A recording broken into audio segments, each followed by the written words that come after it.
Bonjour Céline, Bonjour Delphine. comment ça va aujourd'hui? Écoute, ça va bien, merci. Et toi? Ça va super. Je suis super contente de te retrouver aujourd'hui. Et puis, parce qu'on va, tiens, on va découvrir une modalité qui est très peu connue, enfin en tout cas de moi et de la plupart des personnes. Donc je suis vraiment, vraiment contente de pouvoir faire connaître ça à la communauté Biévolution. Mhm. Merci à tous et à toutes d'être ici, d'être en soutien par rapport à cette communauté. Pour cela, vous pouvez continuer à nous soutenir en partageant les vidéos, en les likant, en vous abonnant sur la chaîne YouTube, en partageant la page Facebook, en nous rejoignant sur Telegram. Merci, merci. C'est grâce à vous que l'on peut continuer à vous proposer du contenu intéressant. Alors Céline, aujourd'hui, tu vas nous parler des réflexes archaïques, mais d'abord, j'aimerais que tu te présentes, savoir un petit peu qui tu es, quel est un peu ton parcours et comment tu Mhm. as découvert les réflexes archaïques. Et puis après, en deuxième partie, on verra un petit peu ce que c'est que les réflexes archaïques, pourquoi, etc. Donc, je te laisse la parole, Céline. Céline Renaud, Donc, pardon. En fait. voilà, c'est ça, c'est une ordo. Donc, je suis praticienne en réflexe archaïque depuis l'année passée. J'ai commencé à travailler en tant qu'éducatrice de jeunes enfants auprès d'enfants. Et puis, j'ai eu envie d'accompagner finalement les familles et les enfants que je côtoyais plus individuellement. Voilà, par rapport peut-être à des problématiques que j'avais pu observer et puis qui me questionnaient. Et puis j'avais envie de peut-être de chercher des pistes d'action, ou en tout cas de réponses ou d'explications. J'ai eu l'occasion de parler avec une professionnelle justement en réflexe archaïque qui m'a expliqué son parcours et ce qu'étaient les réflexes. Et j'ai trouvé que ça avait du sens par rapport à ce que j'ai pu observer et puis que vraiment ça pouvait être un bon outil pour accompagner tout un chacun finalement par rapport à des difficultés qu'on peut tous rencontrer dans notre quotidien ou dans notre vie, et puis qui peuvent des fois parasiter notre façon de vivre en fait, hein. Ok, Voilà, donc du coup, je me suis renseignée sur la formation, je me suis formée, je suis certifiée, et donc voilà, je pratique depuis un petit peu moins d'un an. Voilà. ok. Alors, bon, c'est quand même un gros mot, les réflexes archaïques. Mhm. Qu'est-ce que c'est que les réflexes archaïques? Pourquoi c'est important? Tu disais ça ça impacte nos vies quotidiennes. Donc, c'est quoi en fait? Qu'est-ce que In utero. Donc, on a beaucoup qui sont déjà dès notre conception à l'état fœtal, hein, et ils s'activent principalement lors de la naissance et de la première année de vie. Donc, un réflexe, c'est une réponse motrice suite à un stimuli sensoriel ou moteur. Je peux donner un petit exemple, par Ah exemple. oui. Quand le bébé il naît, il a une force de préhension au niveau des mains qui est assez forte. Donc, on parle en fait d'agrippement palmaire. C'est-à-dire que quand on va mettre quelque chose dans la main de l'enfant, il va l'attraper et le serrer très fort. Tout Mhm. simplement parce on a tous une zone sensorielle qui est à la base des doigts. Et que quand on a encore ce réflexe d'agrippement palmaire qui est encore présent, le fait de stimuler cette zone via le toucher va faire que la main, les doigts se ferment. Voilà. Ça, c'est un réflexe Ok. archaïque. Et tout petit, ce réflexe, par exemple, il va servir à pouvoir attraper les choses, hein, et par la suite d'avoir une prise en main, en doigt, volontaire. Donc, on est obligé de passer par ce réflexe pour pouvoir par la suite avoir une motricité volontaire. Donc, on parle bien d'une motricité involontaire qui est réflexe à une motricité volontaire parce que le réflexe est passé, il n'a plus lieu d'être, il est ce qu'on appelle intégré. Voilà. Ok. Alors, pourquoi on vient... Alors, puisque donc, ça paraît naturel. Donc, dans Mhm. quel cas la machine déraille et dans quel cas, donc, Mhm. on vient voir quelqu'un qui est, donc, comme toi, praticienne en réflexe archaïque, Mhm. alors? Mhm. Alors, on peut venir me voir parce qu'il y a des troubles quotidiens qui nous parasitent. Si on continue dans cette idée d'agrippement palmaire qui n'est pas intégré alors qu'il devait l'être, hein, on peut par exemple avoir des difficultés dans la prise du stylo, dans le fait, dans le fait Ah d'écrire. oui. Mhm. Voilà. Ok. Pourquoi? Parce que tout simplement, quand on a le stylo dans la main, ça va stimuler cette zone sensorielle, hein. Donc, on va prendre soit le stylo trop fort, par exemple les gens qui brisent tout le temps les lignes des crayons. Oui. On peut éventuellement penser à cet agrippement palmaire.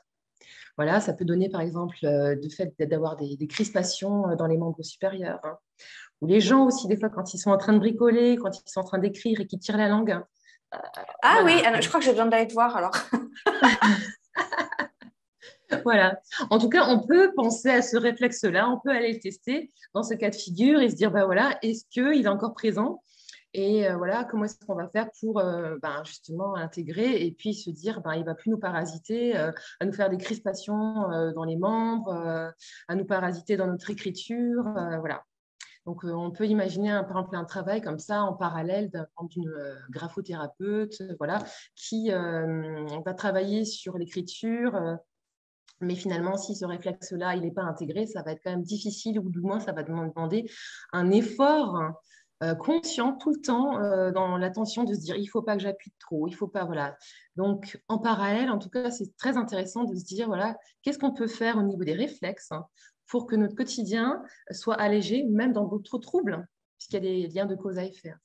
En fait. Ok, donc en fait, tu travailles Enfin, l'idéal, c'est de travailler en partenariat avec d'autres professionnels qui aident justement par exemple, bon, là, on parle de l'écriture, mais il y a d'autres réflexes, parce que finalement, toi, ce que j'entends, c'est que tu viens à la source, tu viens chercher à la source peut-être le problème moteur, Ah ben, en finalement. tout cas, dans certaines problématiques, oui, effectivement. Mhm.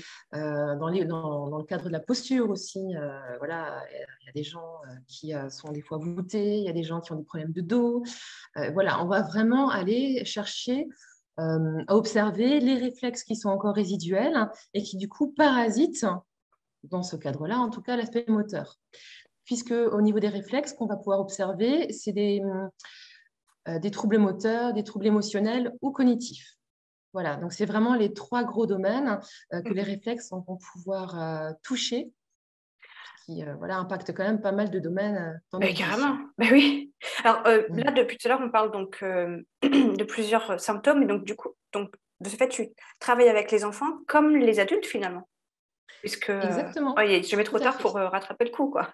Ah, mais clairement, hein, c'est vraiment un accompagnement qui se fait, je dirais, presque depuis la naissance, parce que alors qu'il y a des bébés qui peuvent avoir des troubles de la succion. La succion, c'est aussi un réflexe, hein, le réflexe de succion, le Mhm. réflexe de déglutition, par exemple. Voilà, c'est vraiment du tout bébé jusqu'à finalement l'âge adulte ou même le senior hein, qui peut venir en séance. Puisque finalement, s'il n'est pas intégré ce réflexe-là, il n'y a pas de raison qu'il s'intègre. Enfin, comment dire ça? Il va falloir l'accompagner pour qu'il s'intègre.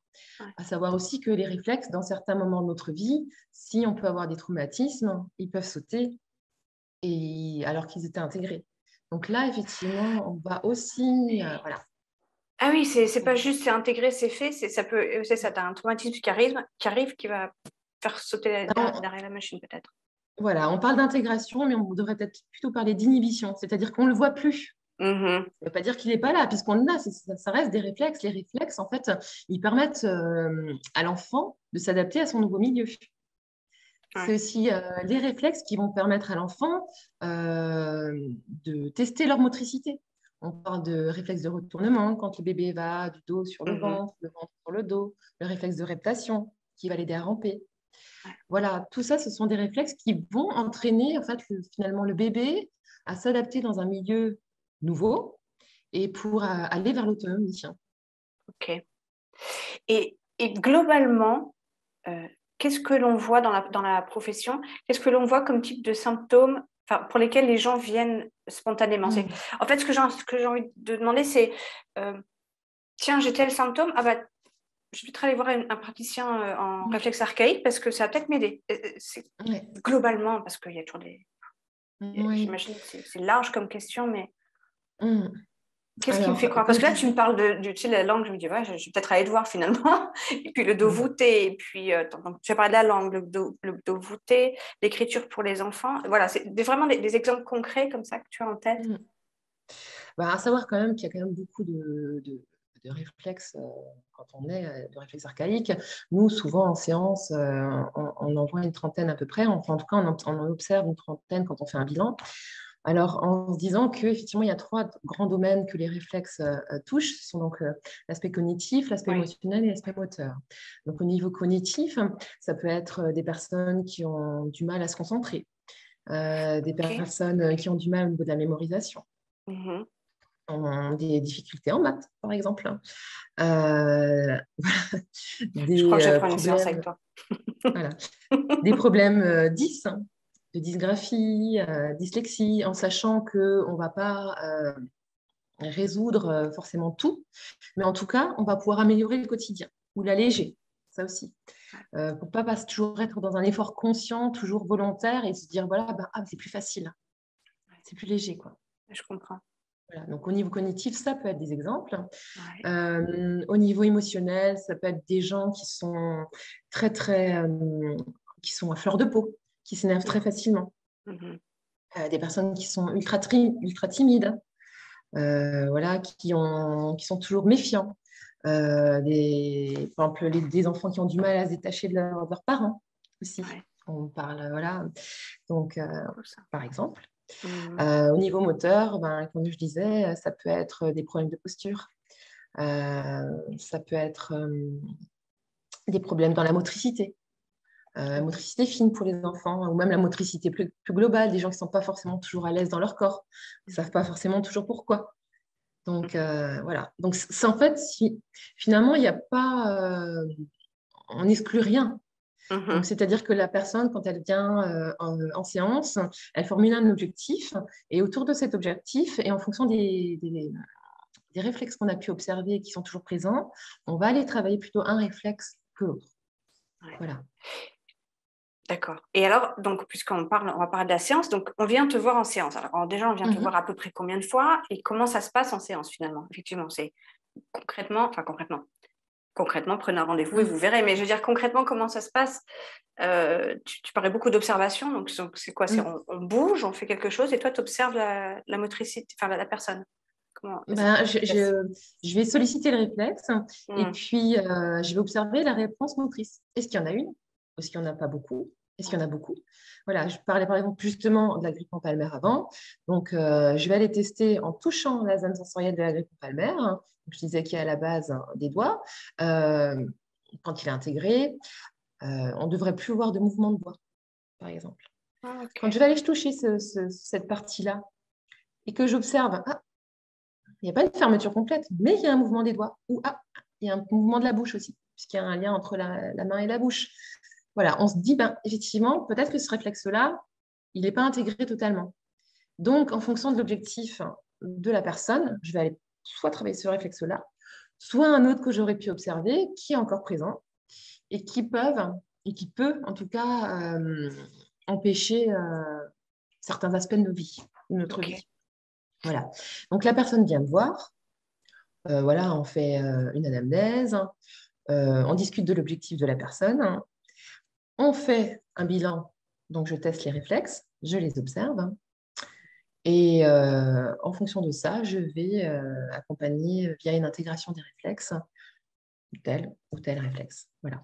Ensuite, suite à ça, la personne repart à la maison en ayant 5 à 10 minutes d'exercice à faire quotidiennement. Et voilà, pour conforter en fait l'intégration qu'on a pu déjà travailler en séance. Et puis elle revient au bout de... Alors ça dépend de l'âge de la personne aussi. Les enfants, on les voit un peu plus souvent. Les adultes, on les voit à des intervalles plus espacés. Les tout petits, vraiment, quand je parle des tout petits, les moins de 3 ans, des fois 1 ou 2 séances vraiment suffisent à débloquer une situation. Et puis, pour les adultes, selon la problématique, on est peut-être à 3 séances, jusqu'à 5 séances. Voilà. Il n'y a pas de nombre de séances préfixées. Cependant, plus il y a de réflexes à intégrer, c'est sûr que plus on va travailler sur plusieurs séances. Voilà. Après, ça dépend aussi de comment se sent la personne. Si elle se dit, effectivement, là, j'ai atteint mon objectif. Il y a peut-être d'autres réflexes qui ne sont pas intégrés, mais la personne, finalement, ça lui suffit à continuer à avancer. Elle se dit, j'ai atteint mon objectif, c'est bon, j'arrête. Voilà. Donc, vraiment, c'est aussi en fonction de ce que la personne va chercher et puis de ce qu'elle nous dit en face. Ok. Et donc, quand tu parles de travail à la maison, en fait, c'est quoi? Donc, ce sont des mouvements que tu fais faire, finalement, des mouvements ou des... C'est des exercices. Des exercices, que je vais faire. ouais. Okay. Voilà, des exercices que je vais faire qui vont rappeler en fait ce qu'on peut appeler la chorégraphie du réflexe, puisque voilà, on est dans le mouvement. Donc, c'est toujours des exercices physiques. C'est pas du sport, hein, vraiment pas du tout. C'est vraiment quelque chose qui est très doux, qu'on peut facilement reproduire à la maison, qu'on aura de toute façon montré et travaillé en séance avant, Oui, et qui vont en fait vraiment conforter les exercices, enfin les séances qu'on oui, aura faites. les séances. Mhm. C'est indispensable parce que voilà, quand on apprend à lire, eh ben, c'est pareil, hein, on Ouais, s'exerce, hein, on apprend, on lit plusieurs fois mhm. avant de maîtriser. C'est vrai, C'est comme pareil quand on apprend à pour, conduire. Ouais, c'est ça. voilà, exactement. Alors, c'est pas une question piège, mais j'imagine que le nombre de praticiens sur la France n'est pas encore énorme. Si on n'a pas Mhm. un praticien près de chez soi, est-ce que c'est Mhm. quelque chose qu'on peut faire à distance? Alors, peut-être ça dépend de l'âge, ça dépend, je sais pas. Donc, est-ce que c'est une possibilité, par exemple, ou De le faire à c'est distance, pas évident? Ouais, non, c'est pas évident. C'est ouais. pas évident parce que nous, en fait, on agit beaucoup quand même, on travaille beaucoup avec la personne qui vient en séance, notamment par rapport à des mouvements qu'on va accompagner. Donc, c'est difficile de le faire. Les exercices, oui, on peut les montrer, les Mhm. exercices qu'on fait à la maison. Oui, ça, on peut les montrer et les faire à distance. Mais l'intégration en elle-même, non, puisqu'on c'est quand même une séance où on va être dans le toucher. Ouais, Voilà, c'est pas ok. Bon. difficile. Alors, toi, tu es Après, dans... Ouais, vas-y, je dis, on peut toujours proposer des exercices, mais ça va pas être une vraie séance une d'intégration. vraie séance. Mhm. C'est ça. Voilà. Alors, toi, tu es dans quelle région de la France?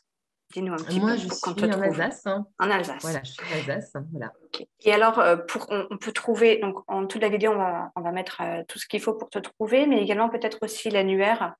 Je sais pas, est-ce qu'il y a un annuaire des professionnels praticiens de réflexes archaïques? Comment on les trouve? Parce que, Alors, alors, c'est quelque chose dont on parlait, c'est que tout le monde ne s'appelle pas praticien des réflexes archaïques. Il y a plein de noms différents. Donc, comment on les trouve? oui, après, si tu marques praticien en réflexe archaïque, tout le monde le sait. Enfin, en tout cas, si tu tapes réflexe archaïque, normalement, il y a quand même Réflexes une archaïques, c'est ça. dénomination Oui. voilà, qui est commune. Donc, tu peux quand même essayer de taper praticien en réflexe archaïque. Après, selon les écoles que tu as fait, tu peux retrouver les personnes sur l'annuaire des écoles. Donc, moi, j'ai fait ma formation via Arcanflex, hein. Donc, voilà, c'est une formatrice qui est ostéopathe et qui fait en même temps des réflexes archaïques, hein. Et donc, elle a fondé une école qu'elle a appelée Arcanflex, hein. Et donc, sur ce site-là, tu peux retrouver tous les praticiens qui sont certifiés et qui ont fait cette école-là. Voilà. D'accord. Voilà. Après, tu as d'autres écoles en France. Je ne saurais pas te dire si Non, eux, ils ont un annuaire, mais en tout cas, sur son site à elle, je sais que les praticiens certifiés, ils sont référencés. il faut Voilà. être référencé. Après, comme dit, tu peux quand même essayer d'aller faire un praticien en réflexe archaïque, Alsace, voilà, Mhm. Paris. Tu peux peut-être quand même en trouver qui sont Ouais, référencés. qui sont référencés. Ok. Est-ce que, alors, donc, toi, dans tes séances, tu pratiques donc les réflexes archaïques, mais est-ce que tu utilises d'autres outils que tu souhaites partager maintenant avec nous ou fondamentalement, quand quelqu'un te vient, vient te voir pour les réflexes archaïques, tu travailles avec cette modalité, entre guillemets, uniquement? Voilà. Alors aujourd'hui, je dirais la majeure partie des séances, effectivement, je les fais en réflexe archaïque. Alors, je suis formée aussi en acupression. Donc, D'accord. j'accompagne aussi en acupression, mais le gros de mon travail, c'est quand même les réflexes archaïques. Et puis après, ça va dépendre de la demande de la personne aussi en face. Mhm. Donc, je laisse le choix aussi de la personne de se dire, voilà, ben, je veux une séance uniquement en réflexe archaïque, ou effectivement, je suis d'accord que vous intégrez l'acupression. Donc, à ce moment-là, je vais pouvoir compléter, on va dire. Mhm. Mais le gros de ma séance, c'est quand même les réflexes archaïques. Ok.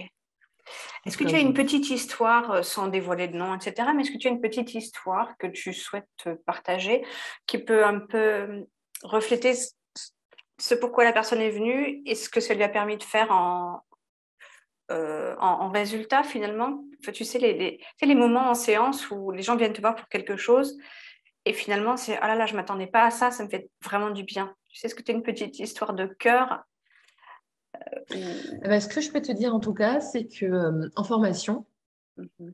on observe nos propres réflexes Ah oui. en binôme, hein. Mhm. Et, euh, Et donc, on s'entraîne à les intégrer l'une sur l'autre. Et en tout cas, après chaque formation, chaque module, on est toutes ressorties différentes qu'avant. Voilà. Donc ça, vraiment, c'est unanime. Il y a vraiment un travail, finalement, qu'on fait sur nous-mêmes pendant cette formation-là. Et il y a un mieux-être voilà, chez chacune de nous. Ça, c'est certain. Ouais. Ah, c'est chouette. Voilà. Donc, Moi, j'aimerais bien, parce que du coup, on ne peut pas le faire à distance. Ah, c'est pas il y en a grave. peut-être à côté Alors, de chez toi. je suis vraiment pas sûre. Alors, maintenant, j'ai juste une dernière question pour toi. C'est est-ce qu'il y a quelque chose dont tu voudrais parler, une question que je n'ai pas posée, quelque chose que tu voudrais parler, partager, encourager les personnes à faire, je ne sais pas, un conseil? Ben, peut-être que ce que je pourrais dire, c'est que quand on va finalement se faire accompagner via l'intégration de réflexes archaïques, ce que moi je trouve intéressant dans cette démarche-là, c'est que c'est quelque chose d'assez léger. C'est-à-dire que c'est un accompagnement qui se fait quand même, c'est pas toutes les semaines, à moins pour les tout petits, mais comme dit, ça reste sur 1 ou 2 séances. C'est voilà, on est quand même à des intervalles de 2, 3, et finalement, plus on avance dans les séances et plus les intervalles s'espacent. On n'est pas sur des séances, sur un nombre de séances à rallonge. Donc finalement, c'est quelque chose qui peut être dénoué assez facilement et rapidement. Ça, c'est chouette. Donc ça, je trouve ça très intéressant parce qu'on n'est pas dans un accompagnement qui est long et énergivore, quoi. Énergivore, Voilà. et puis au niveau financier, c'est pas non Et plus aussi financier aussi, voilà, c'est ça. un Ouais. puits sans fond. Donc, Voilà. ok. C'est vraiment un coup de boost, en fait, finalement, qui des fois débloque des situations où on se dit, waouh, mais je vois la vie différemment, quoi. Ouais. Ah, je sais ce que tu dis, ouais, d'accord. C'est chouette. Non, c'est chouette. En tout cas, j'encourage tout le monde, enfin toutes les personnes qui résonnent avec cet entretien, cette modalité, à consulter un praticien ou une praticienne selon votre région. Et avec tout mon amour, je conseille à tout le monde, si vous êtes en Alsace, d'aller voir Céline, parce que Céline, c'est une amie, une personne au grand cœur, vraiment, qui est passionnée par l'humain. Donc, merci Céline Merci à d'avoir toi, partagé Delphine. ta passion, d'avoir partagé cette modalité qui est, enfin, je pense, assez peu connue pour l'instant. Et suivez Céline. Alors Céline, tu partages de temps en temps aussi, c'est vrai, sur ta page Facebook, tu partages des informations sur les réflexes archaïques. Vous en avez Oui. trouvé, j'avais partagé une fois d'ailleurs des informations sur les réflexes archaïques, sur Bioévolution. Donc, n'hésitez pas aussi à rechercher dans la page de Bioévolution réflexes archaïques et vous allez trouver C'était une interview, je pense que c'était un reportage télé. Donc on Oui, c'est commence à en ça, parler. exactement. C'est Oui, intéressant. oui, ça vient. Eh bien, en tout cas, merci Céline. Merci à tout le monde d'avoir suivi cet entretien. J'espère que ça vous a plu. Vous pouvez donc contacter Céline et poser des questions directement sur Facebook. Céline est sur la page Facebook Bioévolution. Vous pouvez la trouver facilement. C'est le but de Bioévolution, d'interagir et de grandir tous ensemble, d'évoluer tous ensemble. Merci beaucoup Céline. Et je t'en prie, Delphine, avec plaisir. Prenez soin de vous.